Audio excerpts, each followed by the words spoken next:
Bem, boa noite, meus irmãos, boa noite, minhas irmãs. Nós estamos aqui na Sociedade de Estudos Espíritas Francisco de Assis, aqui em Petrópolis, e nas noites de quintas-feiras, das quintas-feiras, nós estudamos essa obra, né? O Evangelho segundo o Espiritismo, de Allan Kardec. Então, a gente estuda. Quinta-feira, a gente estuda o Evangelho, sequenciado, sem pular um item, né? E trazemos, convidamos sempre os nossos amigos para nos ajudar a compreender um pouquinho o Evangelho, que a gente tem ainda algumas dificuldades. Algumas, a gente está sendo humilde, né? Algumas dificuldades. Estamos falando com muita humildade. E hoje nós recebemos a nossa querida irmã Dani Soares, do SEMICA, não é, Dani? Do SEMICA. Isso. Dani, por favor, fala o que significa SEMICA para a gente. É Centro Espírita Missionários da Caridade. Centro Espírita Missionário da Caridade. O nome é lindo, né? O nome É, é bonito mesmo. E na noite de hoje, a nossa irmã Dani vai estudar conosco o capítulo 6 do Evangelho, que eu considero um dos mais lindos. Capítulo 6, o Cristo Consolador. No item 5, que inicia as instruções dos Espíritos. Porque até o item 4 é Kardec trazendo seu ensinamento, suas lições. A partir do item 5 começam as instruções dos Espíritos, que também tem como título Advento do Espírito de Verdade, que será o item 5 estudado por todos nós com a ajuda da nossa irmã Dani Soares. Mas antes de nós iniciarmos a nossa palestra, eu trouxe uma pequena mensagem desse livro aqui, Baltazar, Reflexões. O autor, o médium, é Altivo Caríssimo Panfiro, querido altivo do Leon Denis, né? Ele é o médium e o espírito é Baltazar. E a mensagem escolhida para a noite de hoje é o capítulo 42, onde Baltazar, através da psicografia de Altivo, diz assim: Jesus, sendo um ser extremamente dinâmico, atuante, forte e poderoso, pode ser igualmente classificado como espírito de ação. A ação no bem, na cura, no ensino, a ação estimulante que fez com que milhares de homens dedicados, junto à sua doutrina, implantassem obras de amor ao próximo, através dos 2 milênios, e mantivessem acesa a chama do seu ideal de amor pela humanidade até hoje. Então, nesse momento, vamos elevar o nosso pensamento ao alto, ao nosso Pai Criador, a Jesus, o médico das almas, aos nossos amigos espirituais, a Francisco de Assis, a toda essa pleiade de espíritos, né, que trabalham incansavelmente na seara do Senhor, rogando a eles a proteção, agradecendo, acima de tudo, a vida que temos, a oportunidade dessa reencarnação, a saúde, e rogamos sempre ao Pai que tenha piedade de nós, porque ainda somos espíritos bastante, né, simplesinhos ainda, né? Crianças, iniciando praticamente a sua caminhada espiritual. Já recebemos muito, é verdade, mas ainda precisamos muito da ajuda dos amigos espirituais do nosso Pai. E também queremos pedir ao Pai a sua piedade, a sua compaixão, com todos aqueles espíritos que hoje ainda se encontram em desequilíbrio, né? E se ainda se encontram se sentindo abandonados, alguns deles, né? Bastante afastados do Senhor e por isso sofrem. Que o Senhor os abençoe, que o Senhor os fortaleça, que os console e esclareçam. E que todos nós possamos colaborar com o Senhor em sua seara, buscando divulgar essa doutrina abençoada que tanto nos ajuda e tanto nos apara. Muito obrigado, Senhor, por tudo. E te rogamos nesse momento que nos dê permissão para iniciarmos a nossa palestra pública da noite de hoje. Graças a Deus. Dani, você tem até 7h20. Se precisar de mais 5 minutinhos, fica à vontade para iniciar, né, os seus estudos e concluir as suas reflexões. Que Deus te abençoe. assim seja, Rose. Gente, primeiro, boa noite a todos. Queria agradecer mais uma vez o convite, né? Que essa casa querida sempre, na figura da Rose, me manda e eu sempre procuro dizer sim. Eu disse tanto sim que eu até me enrolei esse mês, quase que eu tive que fazer duas palestras no mesmo dia. Enfim, hoje a proposta da Rose, então, como ela falou, né, foi o capítulo 6, que é o Cristo Consolador. E se nossa doutrina é o Consolador Prometido, esse é o capítulo que mais fala ao nosso coração, né, no Evangelho. E aí, quando ela me passou a mensagem, quando ela me mandou, eu já tinha uma ideia do que ia vir, porque o capítulo a gente já sabe, né? A gente já sabe mais ou menos o que tem ali, mas quando eu abri, que eu tive certeza do que eu ia falar, eu fui, assim, tomada de uma emoção tão grande, porque, como ela falou, essa é a primeira mensagem desse capítulo que vem da instrução dos Espíritos. E quem assina essa mensagem, nada mais, nada menos do que o próprio Espírito da Verdade, né? Então, me deu assim um quentinho muito grande no coração, uma honra muito grande poder falar sobre esse item do capítulo do Evangelho.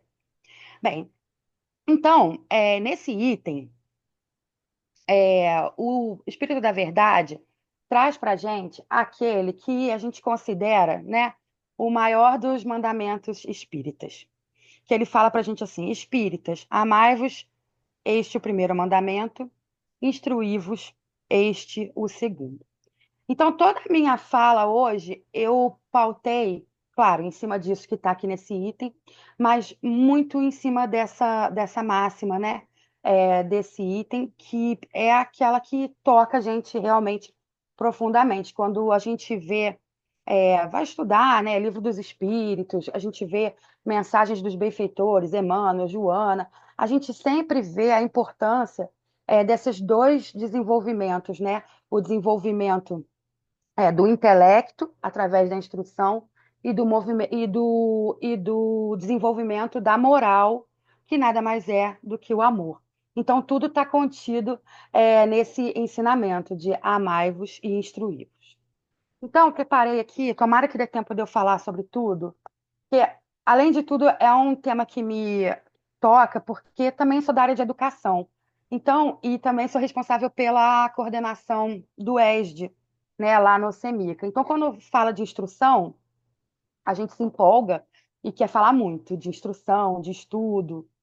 E aí, fui buscar lá nos meus registros acadêmicos, porque, como Kardec diz, né, a ciência e a religião sempre vão andar juntas.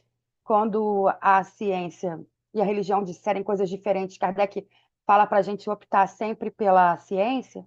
Então, fui buscar, já que eu estudei, né, pedagogia e tudo mais, fui buscar lá nos meus arquivos da faculdade um pouquinho sobre instrução.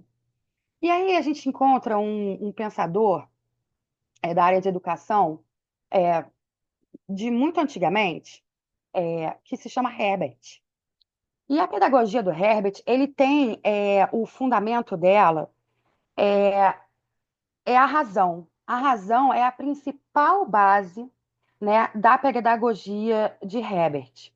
E essa é uma pedagogia apontada como uma pedagogia tradicional, que é uma pedagogia muito vinculada ao conteúdo, né, os aspectos do conhecimento, a assimilação de conhecimento. E ele divide a pedagogia dele. Olha só, gente, como é que tudo se liga, né? A pedagogia dele é dividida em dois grandes eixos. O primeiro eixo é o eixo intelectual, que é o instruí-los. E o segundo eixo é o eixo que ele chama de ético e estético, que é a moral, né? E a estética, que é esse segundo eixo também que o Espírito da Verdade traz para a gente, que é a questão do amai-vos. Então, mesmo considerando que a razão ela deve estar na base do processo educacional, o Herbert ele considera que a grande finalidade da educação é exatamente a moralidade. Ou seja, através da educação, a gente desenvolve a moral dos seres humanos, né? Então, é muito comum a gente dizer, quando a gente estuda esse pensador, né, esse pedagogo, que a ética é o fundamento da sua pedagogia. E aí, segundo ele, né, a criatura humana, que se caracteriza pela condição de ser a criatura racional, ou seja, aquela que pensa, né, ela tem o interesse na base de todo o conhecimento. E isso é uma coisa muito importante, né? Porque quem se diz seguidor de Herbert, por exemplo, não pode desvincular dessa ideia, da questão do interesse, da gente estimular o interesse pelo conhecimento. Porque, né, sem interesse, realmente o ser humano não se move, né? E aí ele fala isso, que sem interesse a criatura ela não se movimenta, ela não faz o movimento na direção do conhecimento, né? E por isso a gente diz que o interesse está na base de tudo. E hoje em dia, né, os autores modernos, eles usam outras expressões para esse interesse.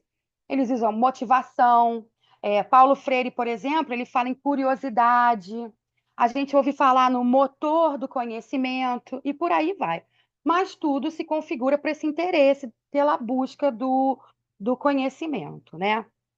Então, a gente vai encontrar essa preocupação em primeiro lugar de toda a pedagogia de Herbert, o qual que a pessoa que ela tenha vontade de conhecer, tenha sede do conhecimento.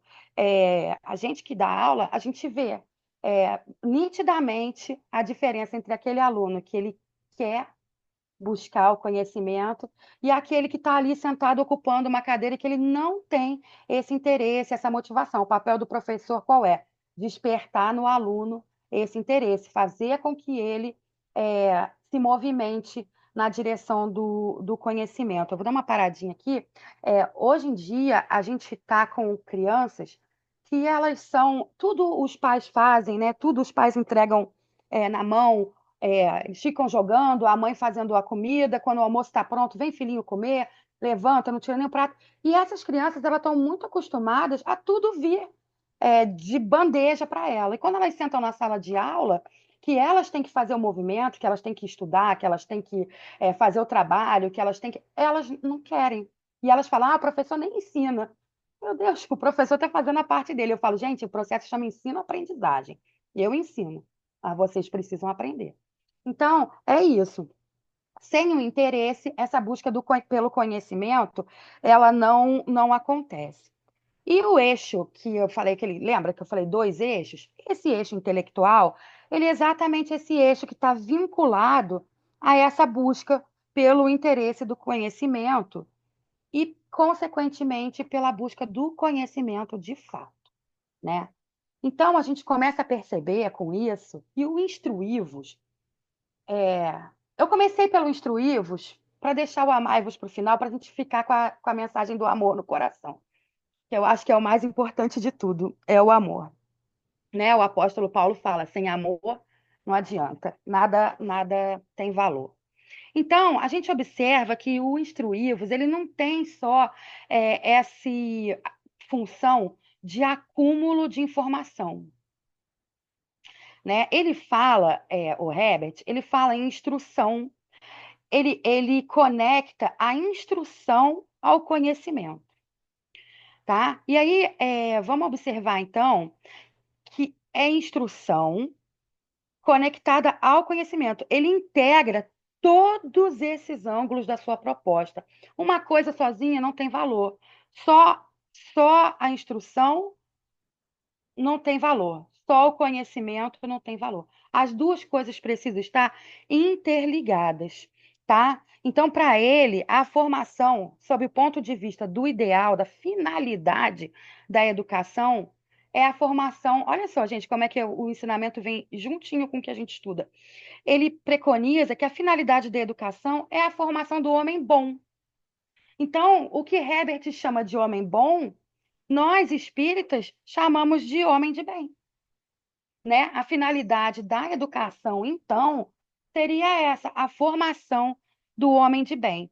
E aí, por isso, esse segundo eixo, né, que ele traz para a gente, que reúne ao mesmo tempo, como ele diz, a ética e a estética, dentro dessa visão de interligação, né, que termina contemplando a criatura humana como um todo, como um ser integral. Alguém já ouviu falar nisso no Espiritismo? Eu não. Então, a gente tem que prestar atenção, mais uma vez, vamos voltar naquilo, do que seria a chamada instrução, conforme o Herbert coloca para a gente. A instrução para ele não é uma instrução pelo conhecimento puro, pela informação pura. É o que o Herbert denomina de uma instrução educativa. E o que é uma instrução educativa? É aquela que ela também direciona a criatura para o bom. Então, só o conhecimento sem direcionar a criatura para o bem, de nada vale. A mesma inteligência que criou o raio-x criou a bomba atômica. Um salva vidas, a outra destrói em massa. Então, sem a MAI, né, sem a moralidade, a instrução não forma esse homem de bem. E aí, mais para frente um pouquinho, a gente vai ver como que Pestalozzi, né, Kardec era um discípulo de Pestalozzi, que era um pedagogo, né? E como que ele também influenciou um pouco o pensamento do Herbert, apesar do Herbert ele ser um pouco é, contrário às ideias do Pestalozzi. Então, quando o Espírito da Verdade diz para a gente, espíritas, amai-vos, este é o primeiro ensinamento, instruí-vos, este é o segundo, ele não está nos dizendo, vai lá ler, vai lá estudar. Quem leu mais livro espírita esse ano, anota tudo. Eu que gosto de escrever, né? Vai lá, anota, copia tudo. Não é isso que ele está falando para a gente, né? Porque o que ele traz para a gente, que o Espírito da Verdade traz para a gente, que ele apresenta nessa expressão amai-vos e instruí-vos, ele engloba ao mesmo tempo o sentimento, o conhecimento e a formação humana. E colocando tudo isso a serviço desse homem melhor, né? Como o Herbert fala e como a gente fala, a serviço desse homem de bem. Então, esse é um primeiro ponto importante que eu queria trazer hoje. Que instrução não é acúmulo de informações. Então, sem a gente conseguir aplicar aquilo que a gente aprende, não adianta aprender, né? É preferível a gente ler um único livro no ano inteiro e conseguir colocar aquilo tudo em prática do que ler, igual minha filha está como é que se chama isso? Um desafio aí de ler um livro por semana e no final não ter colocado nenhum daqueles ensinamentos em prática. Só a quantidade não é suficiente, né? Então, a instrução, como ele fala, tem que ser educativa. E aí vem a pergunta de US$ 1 milhão. O que torna, então, a instrução educativa, né? E a instrução educativa, olha só, gente, ela é aquela que ela esclarece. E por esclarecer, ela liberta. E aí, no livro dos Espíritos, a gente encontra uma resposta que a gente considera muito importante. Assim, todas são importantes, né? Não tem resposta sem importância, mas essa é uma resposta muito importante que aborda a questão do egoísmo, né, da sociedade. E o Espírito da Verdade diz da necessidade da criatura ter uma visão das coisas espirituais, dele conseguir ter e valorizar e compreender a vida espiritual. Que a partir do momento que essa compreensão se dá, tudo fica mais fácil para a gente, né? E aí, então, que entra essa instrução educativa, como eu falei, que esclarece, que, na verdade, emancipa a criatura, né? E é significativa para a formação humana integral. E aí, engraçado, a gente encontra isso no Evangelho, segundo o Espiritismo, a gente encontra isso no ensinamento de um pedagogo, né, de um filósofo, pensador da área da educação, e a gente encontra isso lá no Evangelho de João, no capítulo 8, o versículo 32, quando Jesus fala para a gente assim: conhecereis a verdade e a verdade vos libertará. E aí essa verdade liberta a gente de quê?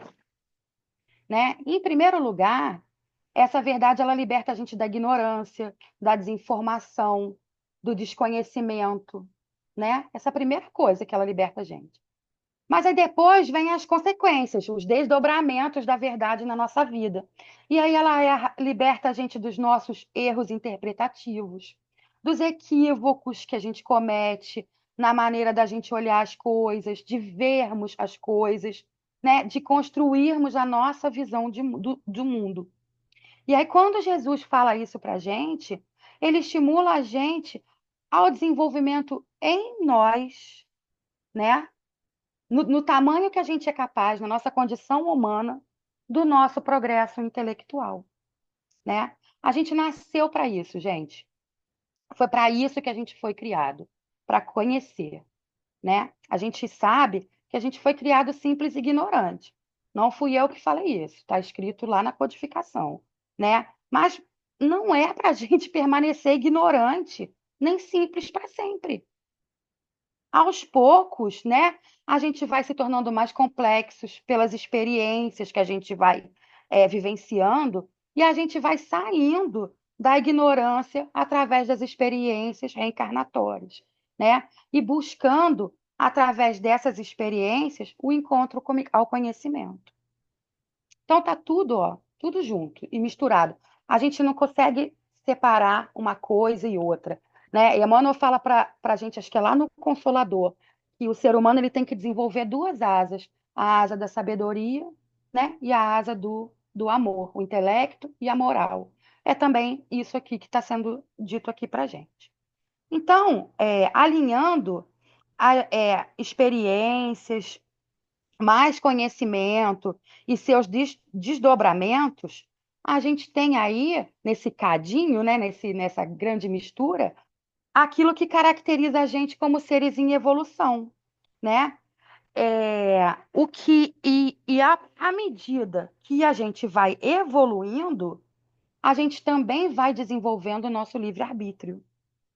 E aí, à medida que, quando Jesus fala para a gente essas palavras, que a verdade vos libertará, essa libertação é a libertação da ignorância, do fanatismo, de tudo aquilo que atrasa a gente, né? E aí a libertação também de equívocos muito graves que estão presentes, como eu falei, na nossa maneira de ver, de ser, de perceber, de compreender e também de aceitar certas coisas, né? Inclusive como verdade, porque a nossa verdade mentirosa está tão fixada na nossa mente que quando a gente se depara com a verdade verdadeira, a gente não aceita, fala, não, não, de jeito nenhum, é a minha verdade, né? Então, o instruí-vos, ele está aí presente também nessas palavras de Jesus, né, que está lá em João, no capítulo 8.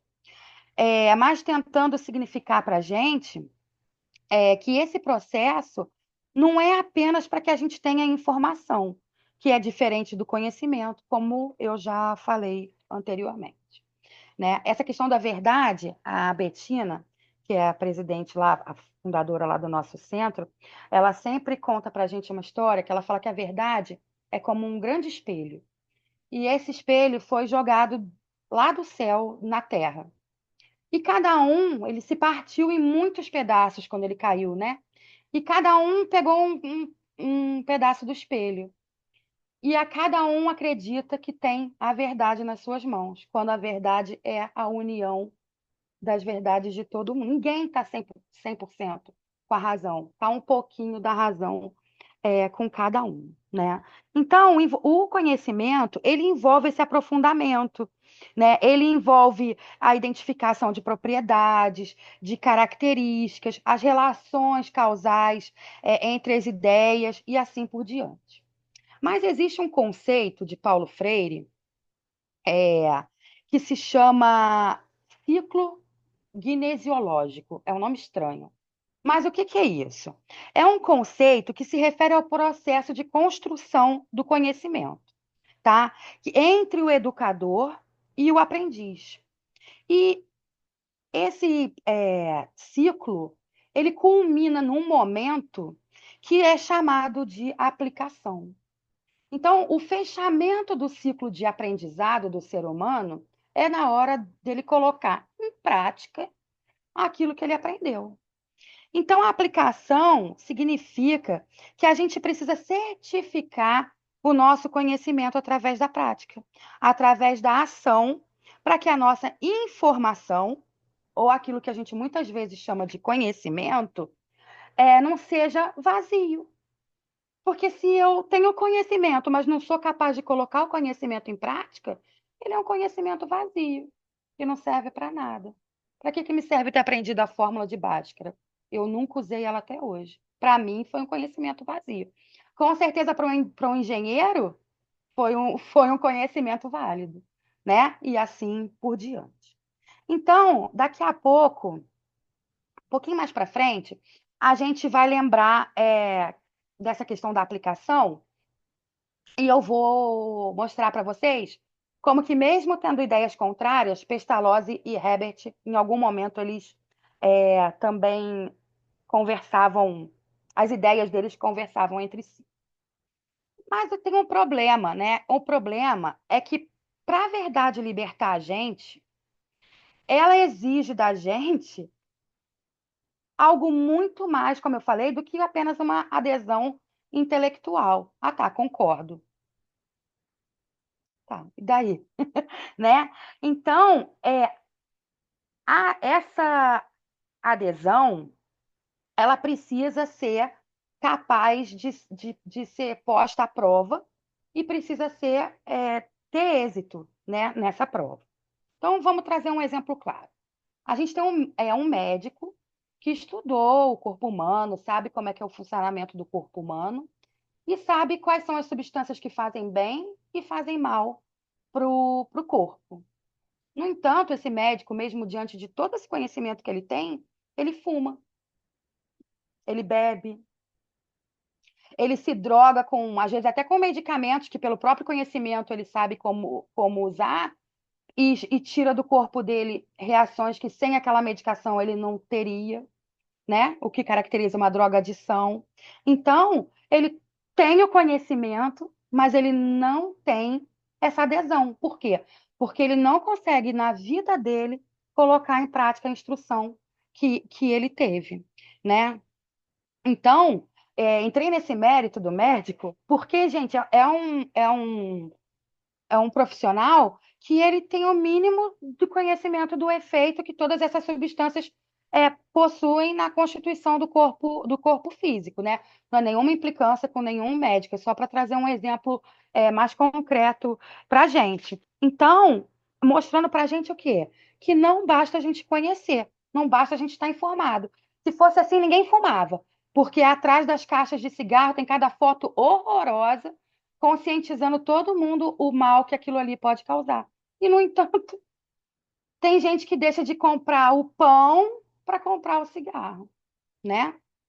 Então, a gente precisa de conseguir ter uma certa profundidade a respeito dessa ou daquela situação. Mesmo tendo essa profundidade, a gente às vezes ainda não consegue colocar em prática. Por isso que a gente fala assim: na razão vai que é uma beleza, ensinamento, mas na hora do vamos ver, na hora da atitude, eu ainda não consigo. Eu acho que a gente que fala assim, né, expositor, até nem sou nenhum haroldo, nenhum. Eu só estudo e divido com vocês o meu estudo. Mas a gente que eu sou evangelizadora, né, da infância, tem filho, é, o peso disso tudo, né, da nossa fala ser sempre uma fala coerente, porque eles estão sempre, a gente está botando para fora o ensinamento e as pessoas estão observando se a gente é capaz ou não de colocar em prática. Eu já vou avisar para ninguém se decepcionar, eu não consigo colocar tudo em prática. Eu estou ainda no instruí-los, né? Então, é outro exemplo, assim, a doutrina espírita ensina a gente a não guardar mágoa, não ter rancor, não ter desejo de vingança, a perdoar, né? E aí vem uma situação, a vida coloca a gente em prova, chegou a culminância. A hora da aplicação do teu ensinamento. Coloca a gente numa situação, porque também, gente, não vamos ficar aqui. Eu ouvi esses dias uma expressão assim: a gente não reencarna com o passaporte. né? Então, não é uma viagem, não é um lazer. A gente reencarna com uma carteira de trabalho. A gente vem aqui para trabalhar, para se melhorar, para evoluir. E isso dá trabalho, não tem jeito. E para a gente poder progredir, a gente precisa desses momentos de ser colocados em prova. Afinal de contas, estamos num mundo de expiações e provas. Então, vamos ser colocados. E aí a gente vem essa situação que vem colocar em prova todo o nosso conhecimento que a gente vem aqui e fala tão bonito para todo mundo. Será que a gente consegue passar na prova? Pelo menos com a nota 5 ali. Na minha época, 5 era nota azul. Pelo menos com uma nota 5? Ou será que a gente acaba caindo na prova e a mágoa, o ressentimento falam mais alto e a gente não consegue colocar em prática o nosso ensinamento? Então, é, eu queria falar um pouco também sobre o conteúdo existencial. Também esses pedagogos aí, que formam lá a base da pedagogia, trazem para a gente. Ele diz que o conhecimento, quando o conteúdo é um conteúdo existencial, é porque o conhecimento ele foi assimilado, ele foi incorporado como um valor na vida daquela pessoa, né?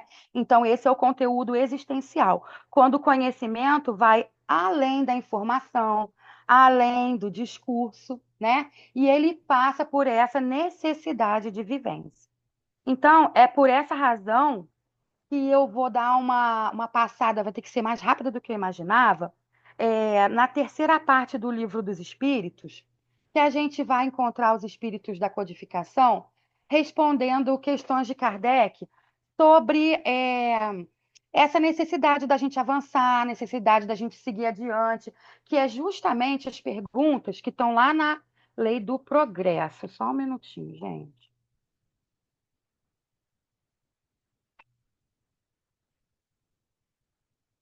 Que é para eu ver se eu não estou falando besteira. É isso mesmo. Que elas estão lá na Lei do Progresso, que são as perguntas 780, 780A e B e até a 785.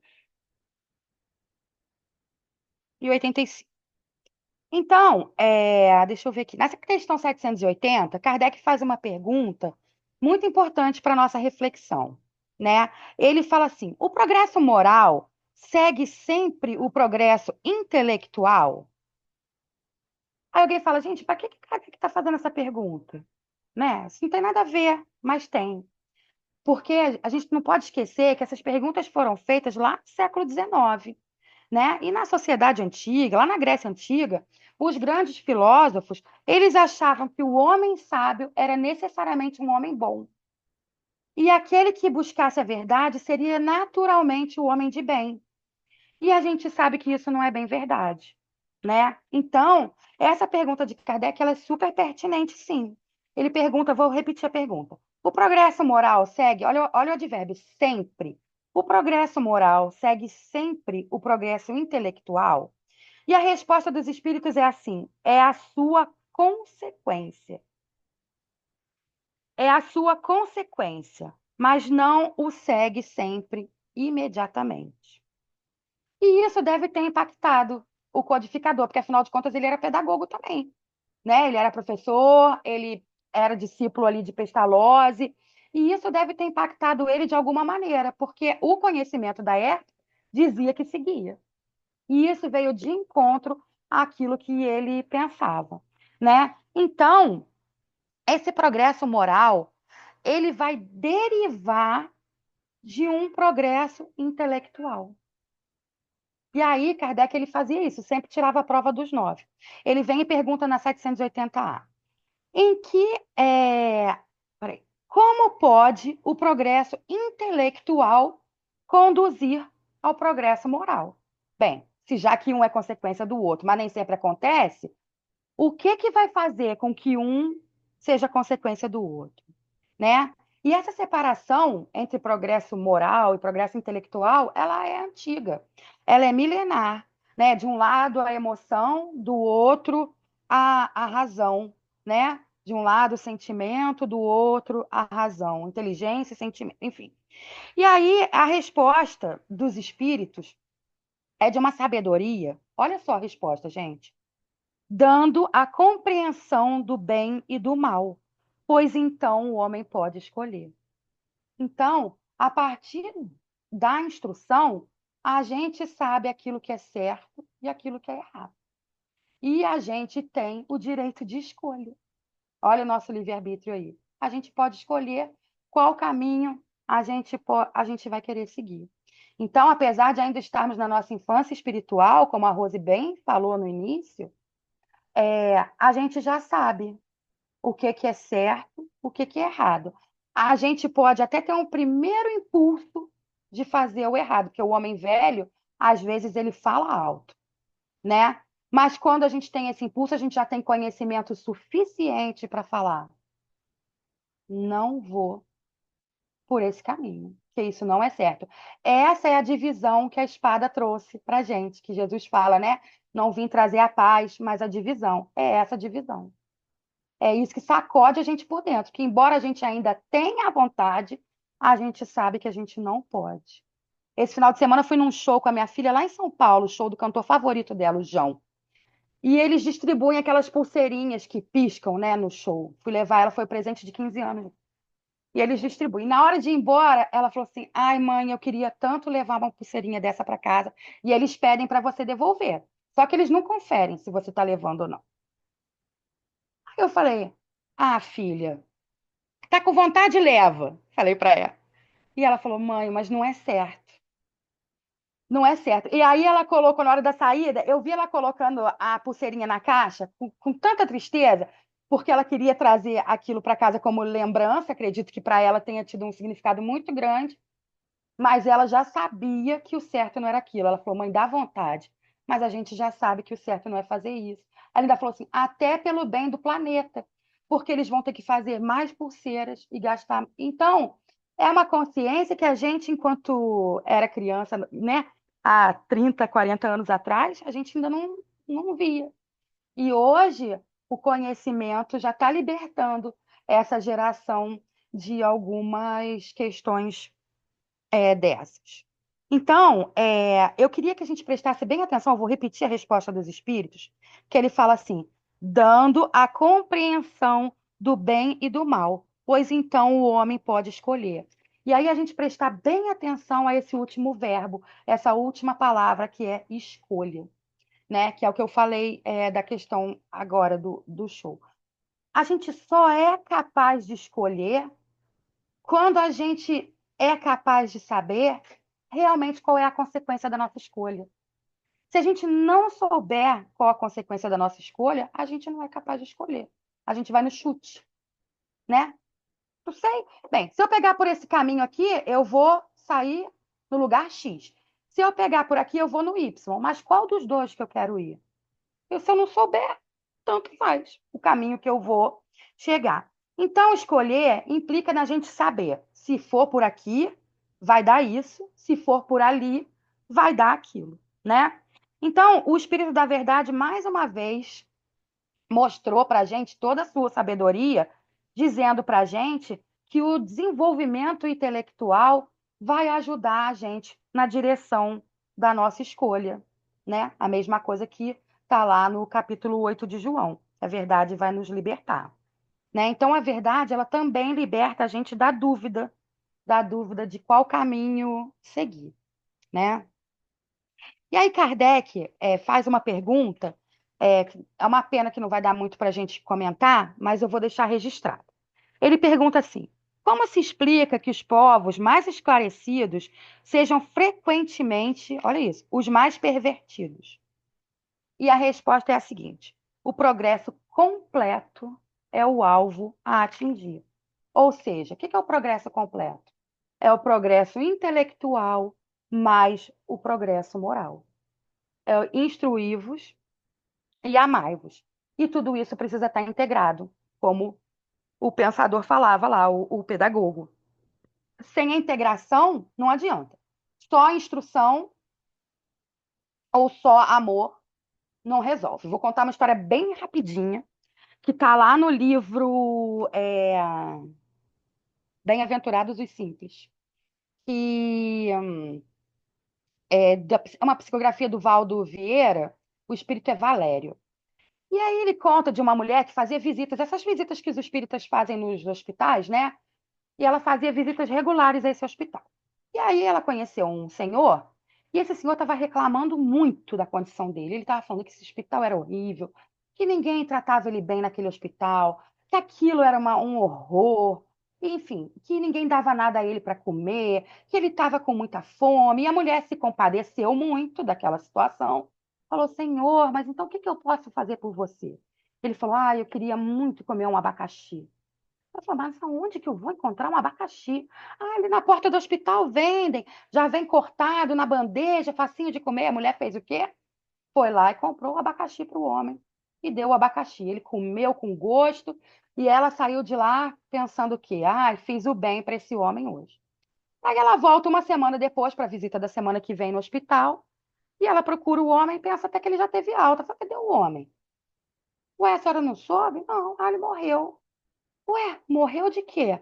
Ih, nem te conto. O homem tinha uma gastrite horrível. Ele estava aqui se tratando da gastrite. Vieram aqui, deram um abacaxi a ele. A situação dele se agravou e ele morreu. De que adiantou ela amar o homem, gente? Matou. O amor dela matou. Às vezes o nosso amor também mata um pouco nossos filhos. A gente, né, abafa tanto eles de amor que a gente sufoca. E aquilo ali também, o amor sem a instrução, sem o conhecimento, também de nada vale, né? Então, o progresso intelectual, ele tem essa condição de ajudar a gente a distinguir, a discernir, para que a gente possa fazer a escolha certa, né? E aí a gente chega lá na pergunta 783, que Kardec pergunta: o aperfeiçoamento da humanidade segue sempre uma marcha progressiva e lenta? E aí os espíritos respondem: ao progresso regular e lento que resulta da força das coisas, quando um povo não avança bastante rápido, Deus lhe provoca de tempos em tempos um abalo físico ou moral que o transforma. E aí não tem como a gente ler essa resposta e não se lembrar da sacudida que a pandemia deu na gente, né? Para uns, a mexida foi boa, para outros não fez diferença e para outros parece que andaram para trás, embora a gente saiba que ninguém anda para trás, né? E aí deixa eu correr aqui para o amor, senão a gente vai ficar sem o amor, né? Deixa eu só eu ver aqui rapidinho. Então vou voltar lá no Espírito da Verdade. Eu disse lá atrás que o Herbert ele tinha uma influência de Pestalozzi, né? Embora ele tenha criticado Pestalozzi algumas vezes, mas não tem problema não. Ele concordava com o Pestalozzi e nem sabia. Então, não adianta o amai-vos e instruí-vos, como eu disse, porque separados, né? Porque isso daí envolve sentimento, conhecimento, formação humana a serviço do homem de bem. E o homem de bem, ele envolve três grandes dimensões: a cabeça, o coração e as mãos. E essa é exatamente a trilogia de Pestalozzi, a trilogia pestalozziana: o conhecimento, o sentimento e a ação. Então, o conhecimento doutrinário, o estudo, o aprimoramento moral pelo cultivo das virtudes, pela busca da superação do orgulho e do egoísmo, e a transformação moral através das mãos operosas no que diz respeito à prática do bem. Então, esse amai-vos, ele deve resultar, sem dúvida alguma, nas nossas melhores compreensões sobre a vida. A partir do momento que a gente entende aquela questão lá do começo, as dimensões espirituais, que a vida não é só a vida material, né? O amai-vos começa a brotar no nosso coração, né? Ele não pode ser o amai-vos só uma inclinação, né? Espontânea. O amor, ele precisa ser a nossa escolha. Lembra que eu falei? A partir do momento que a gente sabe o que é certo e o que é errado, a gente tem o direito de escolha. Quando a gente tem esse direito de escolha, a gente precisa escolher o amor. O coração ainda não me obedece, mas a razão, igual a história lá da pulseira, já obedece. Então vamos escolher, né, o amor. E ele precisa, o amor, se tornar esse hábito.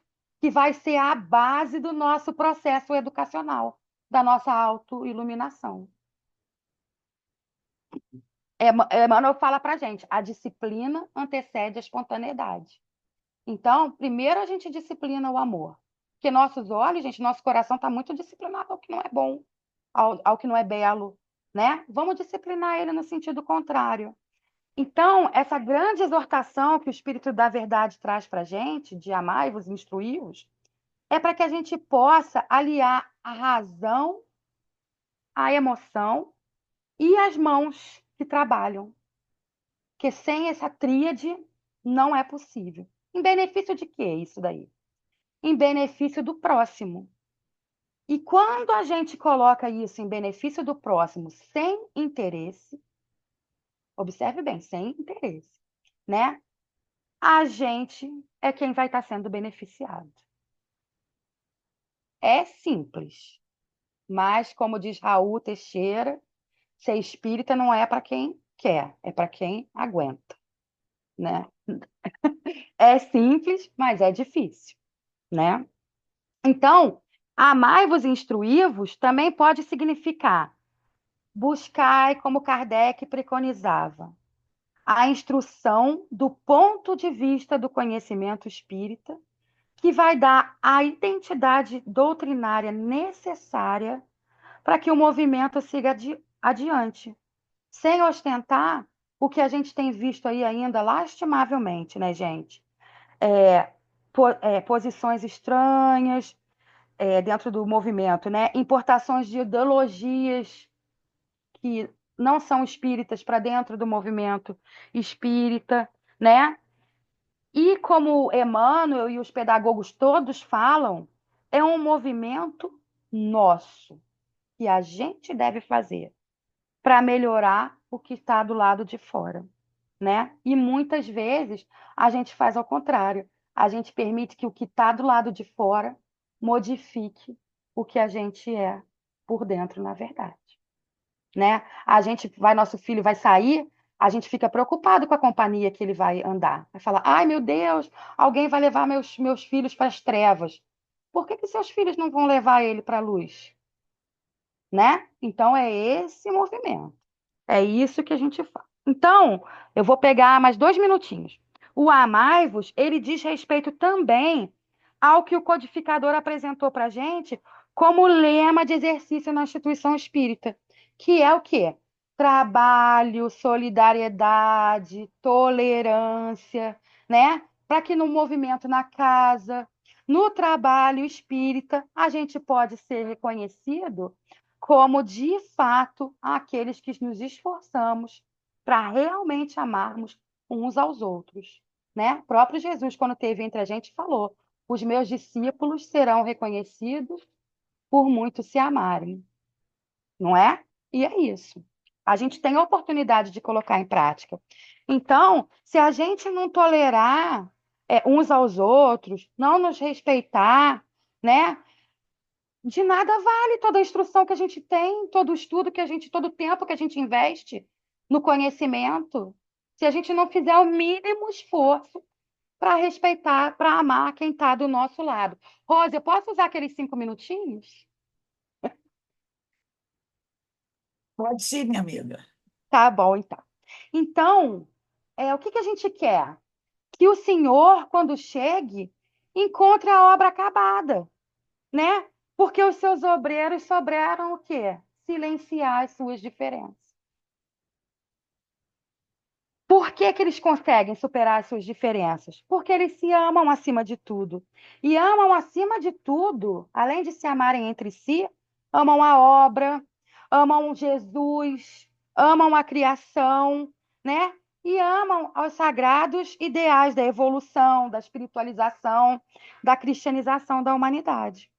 Então, essa grande exortação, que eu fiquei muito feliz de poder falar sobre ela hoje, ela dirige diretamente aos nossos corações, à nossa mente e às nossas mãos. Porque, como eu estou falando desde o início, sem integrar tudo, é tudo vazio. Então, quando a gente alinhar cabeça, coração e mãos, né? a gente vai conseguir proceder nessa tarefa que nos compete, que é essa tarefa evolutiva da gente dignificar aquele adjetivo que a gente tanto deseja poder expressar sobre nós mesmos.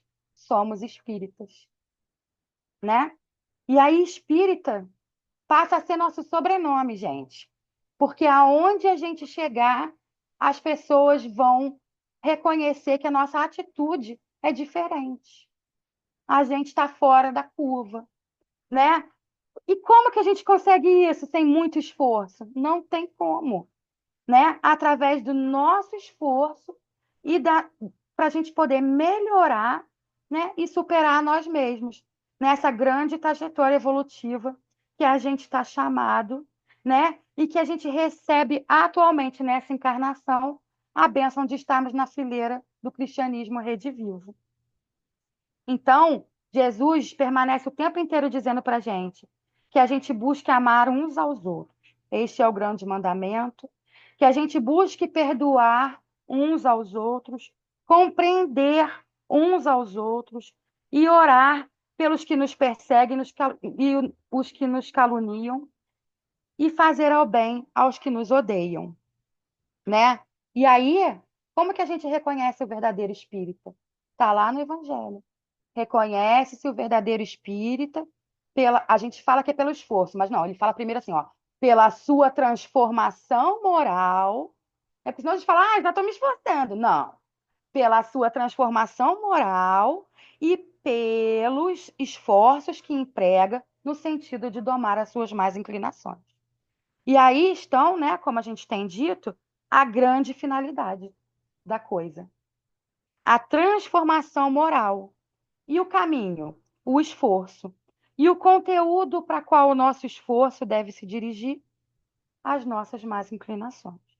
Então, amai-vos e instruí-vos, que possamos a cada dia internalizar esse significado profundo que o Espírito da Verdade veio apresentar, para que um dia a gente também possa dizer: Ave Cristo, que, os que aspiramos à glória de servir em teu nome, te glorificamos e te saudamos, né? E assim, gente, nós saudamos todos os irmãos desse grupo fraterno que me tanto é querido, que toda vez que eu sou chamada, eu dou sempre um jeitinho para conseguir estar aqui com vocês, né? E a todos que nos acompanham nessa oportunidade, para a gente conseguir seguir firme, gente, seguir adiante, tentando nos manter, nos esforçando para nos manter fiéis à condição de espíritas cristãos. Que Jesus abençoe a todos. Obrigada, gente. Obrigada, minha amiga Dani, e Deus te abençoe também, tá? O Alberto está colocando aqui, agradecemos, Dani, por suas reflexões, seus esclarecimentos desta noite. Todos Eu que nós, agradeço, gente. né, estamos agora mais esclarecidos sobre esse tema tão importante, que é o advento do Espírito de Verdade. Muito obrigada, minha amiga, que possamos sempre poder contar com a sua presença aqui na casa de Francisco de Assis, tá? Leve o nosso Pode contar, Rose. Eu sou meio enrolada para responder as mensagens, mas pode mandar. É porque é muita coisa. Beijinho, Denise. leve aí o nosso abraço aos companheiros do CEMIC. Bem, meus irmãos, nós estamos encerrando aqui a nossa palestra pública das quintas-feiras, onde estudamos o Evangelho segundo o Espiritismo, as máximas de Jesus. Durante esse mês de janeiro, estamos apenas realizando as nossas palestras das segundas e as quintas-feiras, nesse novo horário, das 18h30. Acho que todo mundo já acostumou. A partir do dia 3 de fevereiro, segunda-feira, voltaremos aos nossos estudos, com o Livro dos Espíritos, as obras de Ivone Pereira, quarta-feira o Evangelho, o estudo do Sermão do Monte, quinta, a Diversidade dos Carismas, as obras de Amélia Rodrigues, sexta-feira, as obras de Terezinha Oliveira e o Livro dos Médiuns, né? Temos aí bastante estudo para 2025, para que esse homem de bem possa se aprimorar cada vez mais. Então, agradecemos muito a presença de todos e vamos encerrar nossa reunião. Vou pedir ao nosso amigo Alberto. Alberto, por favor, companheiro, faça a nossa prece de agradecimento.